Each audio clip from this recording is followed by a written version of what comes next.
Καλώς ήρθατε σε ένα ακόμη επεισόδιο του Podcast Ήρωνες. Καλώς ήρθατε. Στο επεισόδιο αυτό πρόκειται να αναλύσουμε ένα φαινόμενο το οποίο έχει ξεκινήσει λίγα χρόνια θα λέγαμε. Παρ' όλα αυτά είναι αρκετά εδραιωμένο στις μέρες μας και το φαινόμενο αυτό είναι το φαινόμενο του fast fashion ή αλλιώς της γρήγορης μόδας. Πολύ ωραίο θέμα για μένα, ειδικά ως γυναίκα. Και ένα θέμα που έχει πάρα πολλές πλευρές. Την οικονομική πλευρά, την περιβαλλοντική πλευρά, ακόμα και την κοινωνική. Νομίζω ότι είναι καλό να ξεκινήσουμε λιγάκι λέγοντας έναν μίνι ορισμό για αυτό το πράγμα. Όπως είπαμε, το fast fashion ή αλλιώς γρήγορη μόδα είναι ένα φαινόμενο στο οποίο παρατηρείται ότι κατασκευάζονται ρούχα τα οποία είναι με προδιαγραφές οι οποίες δεν είναι για να τα κρατάνε πάρα πολύ σε κυκλοφορία, να χρησιμοποιούνται δηλαδή λίγο αυτά τα ρούχα, ούτως ώστε γενικότερα να χρειάζεται το άτομο το οποίο τα παίρνει να αγοράσει εκ νέου το επόμενο σχέδιο, το πιο καινούριο, γενικότερα το πιο μοδάτο και ούτω καθεξής, έτσι. Ακριβώς, ουσιαστικά είναι τα σχέδια τα οποία γρήγορα φεύγουν από τις πασαρέλες για να πάνε στο ευρύ κοινό και επίσης πολύ γρήγορα από το κοινό πάνε στα σκουπίδια. Καλό θα είναι να ξεκινήσουμε λιγάκι με το περιβαλλοντικό αντίκτυπο που έχει το συγκεκριμένο φαινόμενο. Το περιβαλλοντικό αντίκτυπο είναι πάρα πολύ μεγάλο, πάρα πολύ βαρύ, καθώς η βιομηχανία της μόδας είναι η δεύτερη βιομηχανία που παράγει τους περισσότερους ρήπους στο περιβάλλον. Ρυπαίνει τόσο τον αέρα όσο και το νερό στις περιοχές όπου υπάρχουν τα εργοστάσια που παράγονται τα ρούχα της γρήγορης μόδας, που ως επιτοπλίστων είναι χώρες υπανάπτυκτες. Ξέρεις τι δεν μπορώ να καταλάβω. Το ότι σε αυτόν τον πλανήτη έχουμε πρόβλημα με το νερό, το οποίο όλο ένα και λιγοστεύει, και με τους υδρογονάνθρακες, το πετρέλαιο, το οποίο επίσης λιγοστεύει και πρέπει να βρούμε εναλλακτικούς τρόπους. Αυτό που πραγματικά δεν μπορώ να καταλάβω είναι πως ενώ πριν από περίπου 20 χρόνια θα έπρεπε να σκεφτόμαστε ήδη τρόπους και μεθόδους να καταπολεμήσουμε αυτή την μείωση σε αυτά τα αποθέματα, αντί λοιπόν να κάνουμε κάτι τέτοιο, πάμε και οθούμε τους εαυτούς μας στην καταστροφή όλο και πιο γρήγορα. Νομίζω ότι δεν έχουμε τόσο όριμη σκέψη ώστε να αντιληφθούμε τι πραγματικά προκαλούμε στο περιβάλλον και τι θα προκαλέσει σε εμάς στην πορεία αυτό που εμείς προκαλούμε αυτή τη στιγμή στο περιβάλλον. Δηλαδή το ότι τα νερά από τη βιομηχανία της μόδας και πολλές άλλες βιομηχανίες, ας μην κατηγορούμε μόνο αυτήν, μολύνονται καθημερινά, δεν σημαίνει ότι το εργοστάσιο ρίχνει τα απόβλητά του στον χ κόλπο, οπότε μολύνεται αυτός ο κόλπος. Όχι. Μολύνεται όλη η θάλασσα, μολύνεται το υπέδαφος, μολύνονται τα τρόφιμα που τρώμε, το νερό που πίνουν τα ζώα που καταναλώνουμε, μολύνονται τα πάντα. Αλλά νομίζω είμαστε λίγο ατομιστές. Δηλαδή, σήμερα εγώ έχω μια χαρά να πιω καθαρό νερό, οπότε, οκ. Θεωρώ ότι όλο αυτό είναι και λιγάκι αποτέλεσμα της ευρύτερης πίεσης που συναντά ένα άτομο τη σύγχρονη εποχή. Δηλαδή, όταν ένας άνθρωπος πιέζεται καθημερινά από τη ρουτίνα του, από την έντονη δουλειά του, από το ότι είναι συνυφασμένο με την πραγματικότητά του, οπότε δεν έχει την οξυδέρκεια και την πνευματική διάβγεια να σκεφτεί περαιτέρω αυτά που έρχονται ουσιαστικά. Συμφωνώ, αλλά πρώτον πιστεύω ότι έχει να κάνει λίγο με τον τρόπο που μεγαλώνουμε. Δηλαδή, αν εμένα οι γονείς μου έλεγαν από μικρή ότι θα πρέπει να προσέχει σε τούτο, εκείνο, το άλλο, για να έχουμε στην πορεία και για να έχουν και τα δικά μου παιδιά. Γιατί ουσιαστικά μιλάμε για τόσο κοντινά προβλήματα. Τα δικά μου παιδιά, εγώ σε πολύ μεγαλύτερη ηλικία θα αντιμετωπίσω αυτά τα προβλήματα, αν τώρα δεν ληφθούν δραστικά μέτρα. Ενδεικτικά να αναφέρουμε ότι για να κατασκευαστεί 1 κιλό βαμβάκι χρειάζονται, το λέω και κρατιέμαι πραγματικά, 20 τόνοι νερό. Για να επεξεργαστούν 1 κιλό βαμβάκι, που οριακά είναι 1 μπλουζάκι, χρειάζονται 20.000 λίτρα νερό.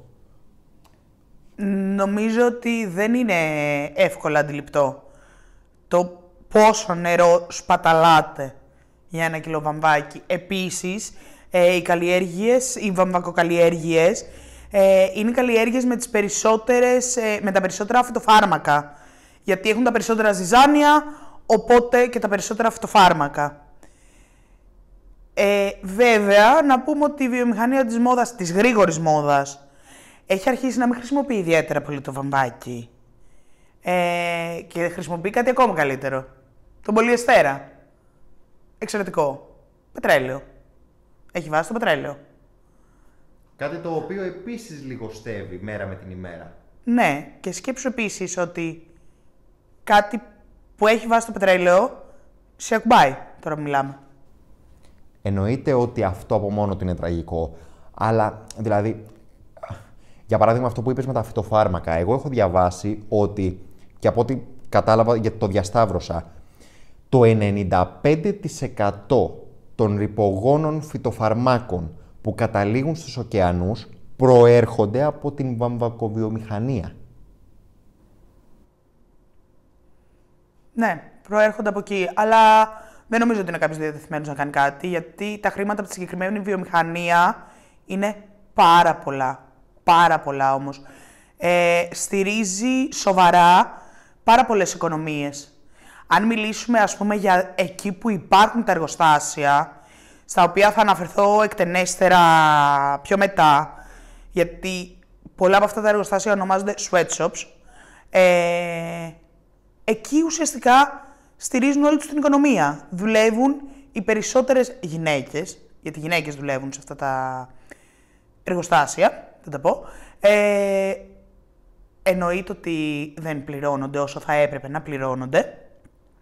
Δηλαδή, το fast fashion είναι, όπως είπα και στην αρχή, είναι νόθο από παντού, από όλες τις πλευρές. Κάνοντας μία μετάβαση με αυτόν τον τρόπο στον οικονομικό αντίκτυπο που έχει το συγκεκριμένο φαινόμενο, βασικά να ξεκινήσουμε από την πλευρά των επιχειρήσεων, να ξεκινήσουμε από την πλευρά των καταναλωτών, νομίζω από των επιχειρήσεων, εν πάση περιπτώσει. Πρώτον, το ότι υπάρχουν τραγικά μεγάλες βιομηχανίες ρούχων, στις οποίες δουλεύουν, όπως ανέφερες και πριν, εν μέρη με άθλιες συνθήκες εργασίας, πληρώνονται πενιχρά ποσά για να κάνουν αυτό που κάνουν, δεν τηρείται καμία προδιαγραφή και παράλληλα πάρα πολλές βιομηχανίες ρούχων, μικρές βιοτεχνίες, τείνουν να σβήνουν υπό το πρίσμα όλων αυτών των τεράστια διωγγωμένων βιομηχανιών που υπάρχουν. Πέρα από το ότι ναι, οι οι μικρές βιοτεχνίες, βιομηχανίες ρούχων κτλ. Τείνουν να κλείσουν,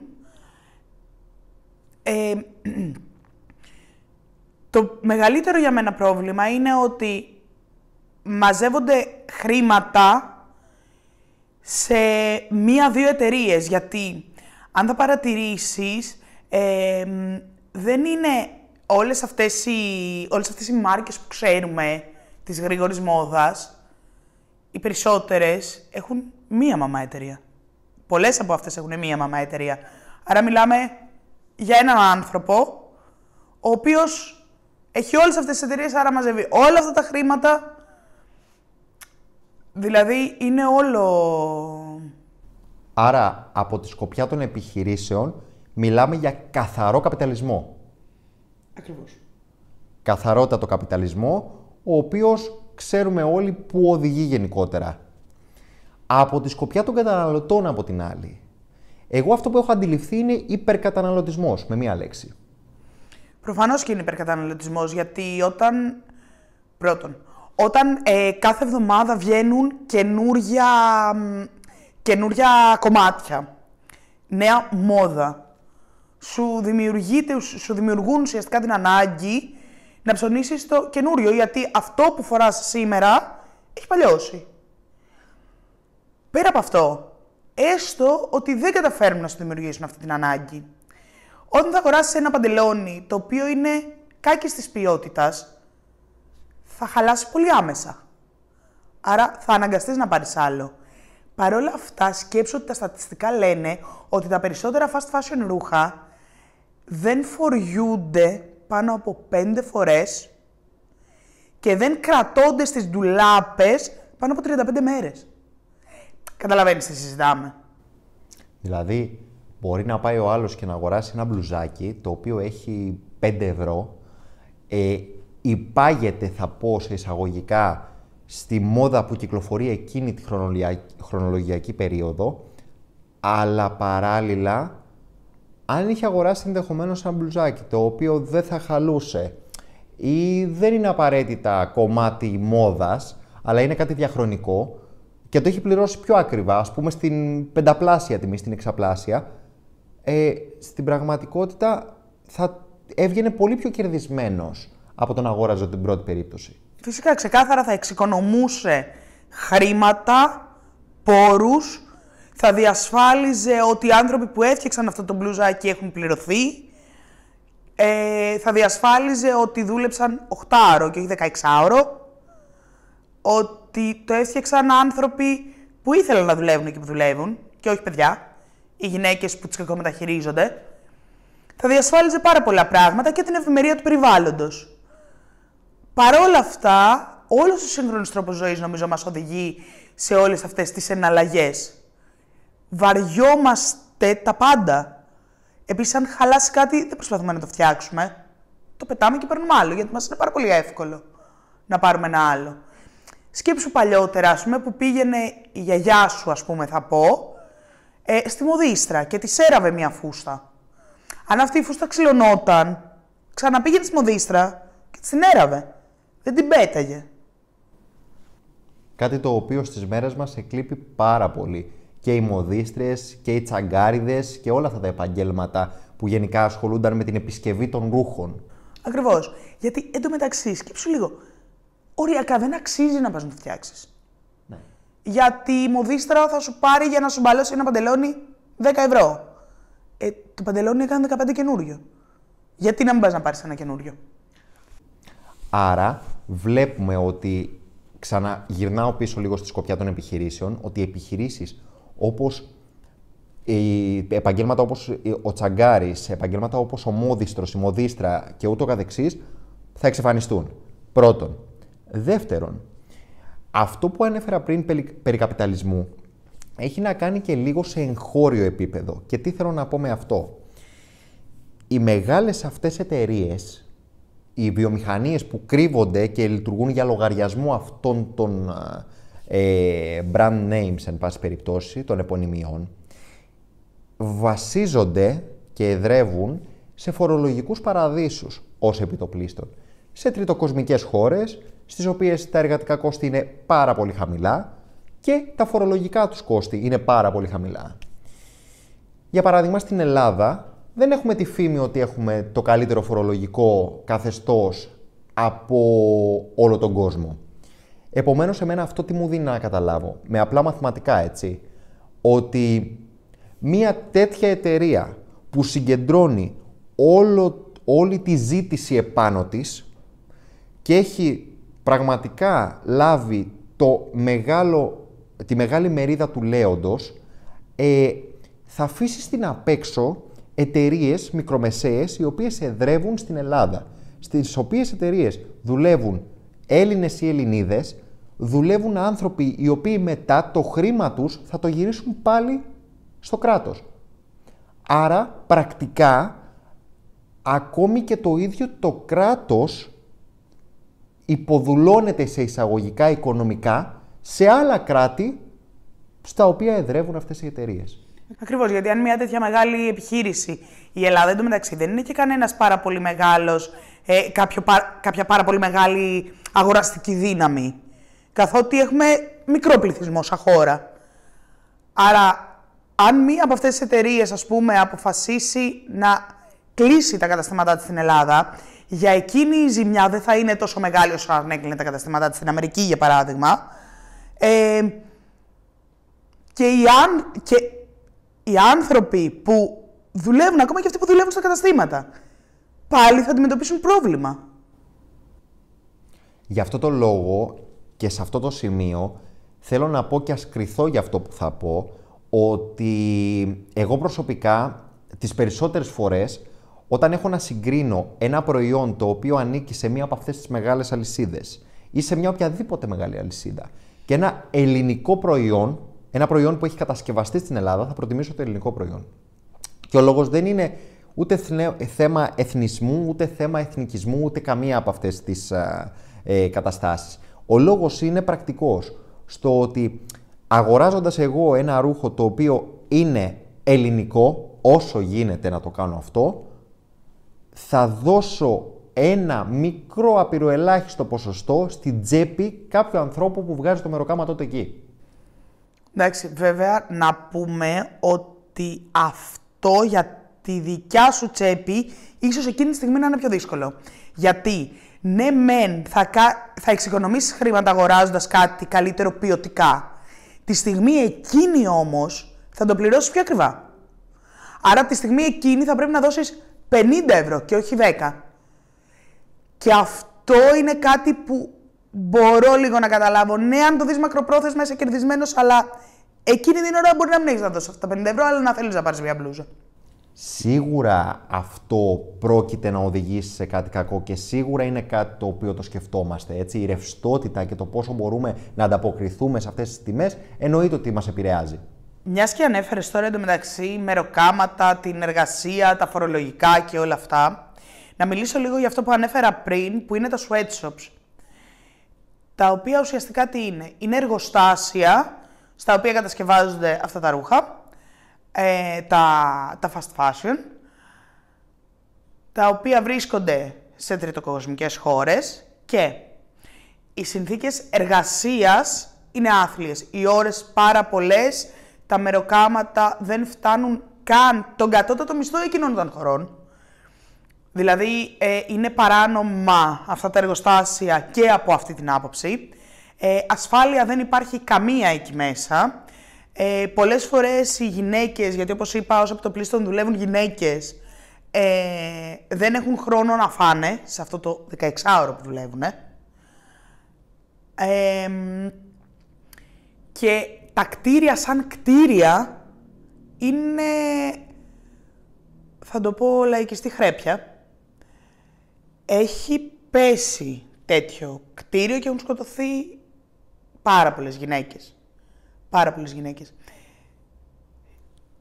Το πρόβλημα είναι ότι, καλά, ας πούμε ότι αυτό όταν έγινε δεν μαθεύτηκε. Αλλά και όταν, ας πούμε, άρχισε να μαθαίνεται, γιατί δεν μπορούν να κρυφτούν αυτά τα πράγματα για πολύ μεγάλο χρονικό διάστημα στην εποχή των social media, δεν είδα να συμβαίνει κάποια ιδιαίτερη αλλαγή. Δυστυχώς είναι τα συμφέροντα εκείνα τα οποία συγκαλύπτουν όλα αυτά τα γεγονότα και η αλήθεια είναι ότι δεν ήξερα πριν αποφασίσουμε να κάνουμε αυτό το επεισόδιο τι είναι αυτή η κατηγορία των καταστημάτων που περιγράφεις. Ήξερα ότι υπάρχουν αυτές οι βιομηχανίες και ότι συμβαίνουν δυστυχώς τέτοια γεγονότα, αλλά δεν ήξερα ότι ονομάζονται με αυτόν τον τρόπο. Αυτό όμως που σίγουρα ήξερα είναι ότι, όπως και δημοσιεύματα που ήρθαν πρόσφατα στο φως της δημοσιότητας και έχουν να κάνουν με μια πάρα πολύ γνωστή πλατφόρμα, δεν είναι απαραίτητο τώρα να αναφερθούμε, που μπορούσες να αγοράσεις ρουχισμό σε εξευτελιστικές για τη δική μας αγορά τιμές.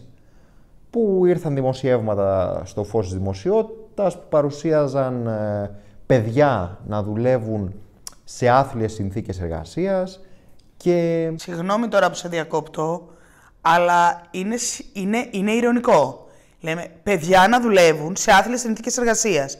Δηλαδή, και είναι παιδιά, είναι παράνομο να δουλεύουν εξ αρχής. Και σε άθλιες συνθήκες εργασίας. Δηλαδή, πόσο? Δυστυχώς ναι. Όντως, το φαινόμενο έχει ενταθεί πάρα πολύ και νομίζω ότι βρήκε σπόρο και ανέπτυξε εξαιτίας όλης της αδιαφορίας που δείχνουν τα άτομα πλέον στις μέρες μας, που την αναφέραμε και προηγουμένως. Είναι τόσα πλέον τα προβλήματα που περιστοιχίζουν έναν άνθρωπο, πλέον έχει γίνει θέμα επιβίωσης. Οπότε, αν αυτός ο άνθρωπος θέλει να αγοράσει 2 μπλουζάκια και τα βρει μέσα στην πλατφόρμα 5 ευρώ 2 μπλουζάκια, θα τα αγοράσει 5 ευρώ 2 μπλουζάκια. Έχουμε κάνει και άλλα επεισόδια στο παρελθόν. Έχουμε αναφέρει πάρα πολλές φορές την ακρίβεια. Έχουμε αναφέρει πάρα πολλές φορές το φαινόμενο του πώς ανταποκρίνεται ένας άνθρωπος στις μέρες μας, γιατί και εμείς νέοι άνθρωποι είμαστε. Οπότε δεν ξέρω πραγματικά. Νομίζω ότι ναι, το ότι κατηγορώ ισχύει, αλλά ότι μπορώ να αναγνωρίσω ελαφρυντικά από την πλευρά του καταναλωτή μπορώ. Καλά, εννοείται ότι υπάρχουν ελαφρυντικά από την πλευρά του καταναλωτή.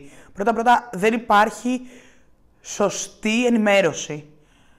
Οι περισσότεροι άνθρωποι δεν ξέρουν τι είναι τα sweatshops. Οι περισσότεροι άνθρωποι δεν έχουν δει αυτές τις εικόνες των μολυσμένων ωκεανών, από τα χρώματα, ας πούμε, που χρησιμοποιούνται για να βαφτούν αυτά τα ρούχα.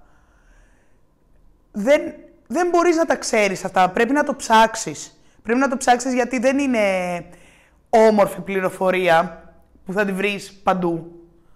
Πρέπει να ψάξεις λίγο περισσότερο για να τη βρεις. Και αυτό το αντιλαμβάνομαι. Επίσης μπορώ να αντιληφθώ το ότι οι άνθρωποι αδιαφορούν για το τι μπορεί να περνάει μια γυναίκα στο Μπαγκλαντές. Αλλά, ξέρεις τι, αδιαφορώντας, θα μας χτυπήσει την πόρτα. Αυτό που λες είναι αλήθεια και δυστυχώς ή ευτυχώς, νομίζω πιο πολύ δυστυχώς, η Ελλάδα τείνει να μένει στην απέξω σε τέτοια γεγονότα ή να τα συναντάει πολύ πιο μετά. Δυστυχώς αυτό συμβαίνει και με τα θετικά γεγονότα. Πάντα έρχονται πιο αργά εδώ, έρχονται αλλά πιο αργά. Αντίστοιχα συμβαίνει όμως και με τα αρνητικά. Τώρα, για παράδειγμα, επειδή τέτοιες μεγάλες βιομηχανίες και σε τόσο άθλιες συνθήκες εργασίας δεν έχουμε στην Ελλάδα, αν ίσως κάποια στιγμή αποκτήσουμε στην Ελλάδα ή εάν τα αποτελέσματα από τη βιομηχανία αυτή στην εκάστοτε χώρα φτάσουν στην Ελλάδα και μολυνθούν τα δικά μας νερά από μια αντίστοιχη τέτοια βιομηχανία, τότε πραγματικά νομίζω ότι θα δούμε πάρα πολύ έντονες αντιδράσεις, αλλά πλέον θα είναι αργά. Δεν είμαι σίγουρη για αυτό που λες. Θα σου είμαι πολύ ειλικρινής, γιατί θα περιμένουμε να δούμε τι θα γίνει, ας πούμε, από τη βιομηχανία της μόδας και ποιος θα είναι ο αντίκτυπος στα ελληνικά ύδατα. Πολύ ωραία. Έχουμε αντίκτυπο στα ελληνικά ύδατα από τα πετρέλαια. Δεν έχω δει να κάνουμε κάτι. Δεν έχω δει δηλαδή να αντιδρούμε πολύ έντονα σε όλα αυτά. Θα μου πεις και τι να κάνουμε. Δεν ξέρω. Πρέπει να λειτουργήσει γενικότερα η κρατική μηχανή σε αυτή την περίπτωση και να στραφεί υπέρ της έβρεσης μιας λύσης. Γιατί αυτό το πρόβλημα, ας είσαι ό,τι κι αν είσαι εκεί έξω, θα σου χτυπήσει την πόρτα. Γιατί είτε είμαστε το πιο υψηλόβαθμο στέλεχος στο στίβο του κράτους ή το πιο χαμηλόβαθμο, όλοι νερό πίνουμε και όλοι τροφή καταναλώνουμε. Και αναπνέουμε τον ίδιο αέρα. Ακριβώς. Παρ' όλα αυτά, να πούμε ότι υπάρχει και η άλλη πλευρά της μόδας, που είναι ακόμα πιο πρόσφατη και γεννήθηκε με αφορμή το fast fashion, που είναι το sustainable, δηλαδή η βιώσιμη μόδα. Εταιρείες που φτιάχνουν ρούχα, των οποίων η κατασκευή επιβαρύνει όσο το δυνατόν λιγότερο το περιβάλλον, εταιρείες που πληρώνουν τους ανθρώπους που δουλεύουν για εκείνες όπως και όσο θα έπρεπε, δουλεύουν οι άνθρωποι όσο θα έπρεπε, και προσπαθούν να χρησιμοποιούν υλικά που είναι φιλικά προς κείμενα, προς το περιβάλλον και προς τον άνθρωπο. Γιατί, μην το ξεχνάμε κι αυτό, και το περιβάλλον, αλλά και εμείς αυτά τα πράγματα τα κουμπάμε πάνω στο σώμα μας.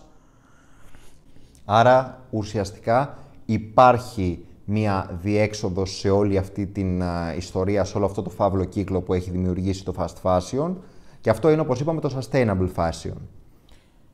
Υπάρχει, να ξαναπούμε ότι ναι, είναι πιο ακριβό, όμως θα στηρίξεις μια μικρή εταιρεία, γιατί αυτές όσο επιτοπλίστων είναι μικρές εταιρείες, θα αγοράσεις κάτι που είναι καλό ποιοτικά και θα μπορέσεις να το κρατήσεις για πολύ περισσότερο χρόνο και χωρίς να έχει τύψεις, με καθαρή συνείδηση. Και σιγά σιγά θα οδηγήσεις στο να πραγματικά περισταλεί το πρόβλημα αυτό γύρω από την μόλυνση του περιβάλλοντος εξαιτίας της μόδας και από την μόλυνση της τσέπης μας μακροπρόθεσμα εξαιτίας του fast fashion. Ακριβώς. Να πούμε και άλλη μια λύση που υπάρχει αν θέλεις να καταπολεμήσεις τη μάστιγα του fast fashion, που είναι το thrifting. Το thrifting τι είναι? Αγοράζουμε ρούχα από μαγαζιά που είναι second hand. Δηλαδή, ένα ρούχο το οποίο κάποιος κάπου το φόρεσε και δεν το θέλει πια και είναι σε μια πάρα πολύ καλή κατάσταση, το έχει δώσει οπουδήποτε, δεν ξέρω πού τα δίνουν αυτά τα ρούχα και καταλήγουν στα μαγαζιά τα second hand, όπου μπορείς να βρεις πολύ ωραία κομμάτια. Πολλά από αυτά εντωμεταξύ μπορεί να είναι fast fashion, αλλά να σου πω κάτι, δεν πετάχτηκαν στα σκουπίδια. Δηλαδή, θα ζήσουν όσο περισσότερο γίνεται, γιατί για να φτιαχτεί η μπλούζα αυτή, έγινε η ζημιά που έγινε, όποια και αν είναι αυτή. Τουλάχιστον ας χρησιμοποιηθεί όσο περισσότερο γίνεται. Εγώ θεωρώ ότι εάν ένα ρούχο φύγει από την κυριότητα κάποιου κι ας είναι από αλυσίδα μεγάλη και είναι στο fast fashion και πάει σε ένα thrift shop, πάβει να ανήκει πλέον στο fast fashion. Αυτό ακριβώς που είπες. Δεν είναι πλέον ρούχο fast fashion. Είναι ένα ρούχο κανονικό που έτυχε και επιβίωσε παραπάνω μέρες από ό,τι υπολόγιζα να επιβιώσει και θα μεταφερθεί σε κάποιο άλλο την κυριότητα. Ακριβώς. Νομίζω ήρθε η ώρα να κλείσουμε και αυτό το επεισόδιο. Αυτό που θα ήθελα να σας παρακαλέσω, επειδή γενικά με ενδιαφέρει αρκετά αυτό το ζήτημα, αν γνωρίζετε είτε ελληνικές είτε όχι sustainable εταιρείες ρούχων και υποδημάτων, θα ήθελα πάρα πολύ να μας γράψετε στα σχόλια, γιατί μπορεί να υπάρχουν κάποιες που δεν έχω κι εγώ υπόψη μου.